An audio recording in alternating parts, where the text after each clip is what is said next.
Ever notice how there are a lot of people out there who love to do cardiovascular exercise, but at the same time, those same people will not touch a weight? They have their reasons for doing this. Some people think that cardio is better for fat loss long term. Some people think that, or they don't want to look muscular, or they just don't like touching weights at all. Now, this video is not about why you shouldn't do cardio. Everybody should do cardio because it's good for your heart. This video is about why you have to do some sort of weight training if you want to be functional when you're old. Now, every single old person I've ever met, we're talking 80, 90 plus, they all have trouble standing up. Now, we have different types of muscle fibers in the body. Each muscle is composed of, you have type 1 and then you have two subsets of type 2 fiber. A type 1 fiber is what you use when you do some sort of cardiovascular exercise because it can do a lot of reps and it fatigues slowly. The type 2 is used for more powerful movements or heavier movements because it can produce a lot of force, but it fatigues very quickly.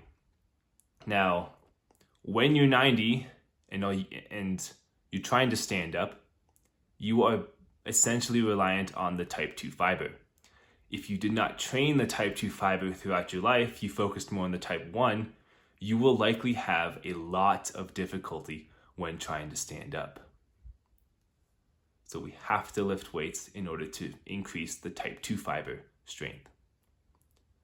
In addition to that, whenever you lift weights, you increase your bone density.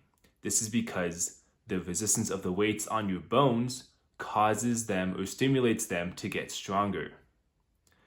A lot of people who are old will fall. In fact, almost everybody will fall at some point.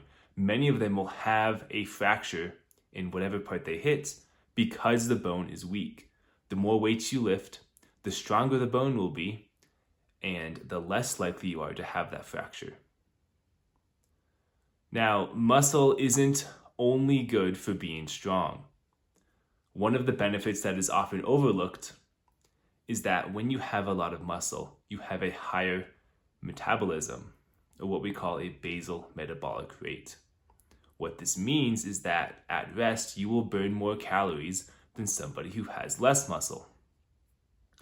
So if you think about it, in terms of long-term fat loss, building muscle is superior to doing cardio because the more muscle you have, the more calories you burn doing nothing.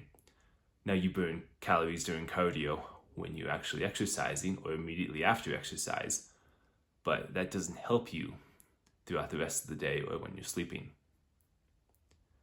Another benefit of having muscle is that it'll help to stabilize your blood sugar. Every time your muscle contracts, it will pull in glucose from the blood into the muscle because it uses that glucose to allow it to move. So essentially, it'll help prevent the development of diabetes. So we have increased strength, we have increased bone density, we have protection against diabetes, and then we have essentially lower fat, meaning you're less likely to be obese. All of these are benefits of lifting weights. So if you're like me and when you're 90, you actually want to be able to stand up and do the things you need to do or do the things you want to do, you have to lift weights.